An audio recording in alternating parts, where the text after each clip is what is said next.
DK Shivakumar CM ಬೆನ್ನಲ್ಲೇ ಸಚಿವ ಆಕಾಂಕ್ಷಿಗಳಿಂದ ಈಗ ಲಾಬಿ ಮಾಡಲಾಗ್ತಾ ಇದೆ. ಮಂತ್ರಿ ಪಟ್ಟಕ್ಕಾಗಿ ಡಿಸಿಎಂ ಪಟ್ಟಕ್ಕಾಗಿ ಭಾರಿ ಸರ್ಕಸ್ ಮಾಡ್ತಿದ್ದಾರೆ. ಡಿಕೆ ಸಂಪುಟದಲ್ಲಿ ಯುವಕರು ಹೊಸಬರಿಗೆ ಏನಾದರೂ ಈ ಬಾರಿ ಮಣೆ ಹಾಕಲಾಗುತ್ತಾ ಅನ್ನುವಂತಹ ಪ್ರಶ್ನೆ ಸಹಜವಾಗಿ ಮೂಡ್ತಾ ಇದೆ.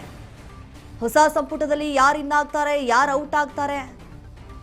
ಡಿಸಿಎಂ ಹುದ್ದೆ ದಿಲ್ಲಿಯಲ್ಲಿ ಹಲವು ಶಾಸಕರು ಕೂಡ ಲಾಬಿ ಮಾಡ್ತಾ ಇರುವಂತದ್ದು ಇದೇನು ಹೊಸದಲ್ಲ. ನಮಗೆ ಸಾಕಷ್ಟು ಬಾರಿ ಶಾಸಕರು ದೆಹಲಿಗೆ ಹೋಗಿದ್ದು ಉಂಟು, ಲಾಬಿ ಮಾಡಿದ್ದು ಉಂಟು.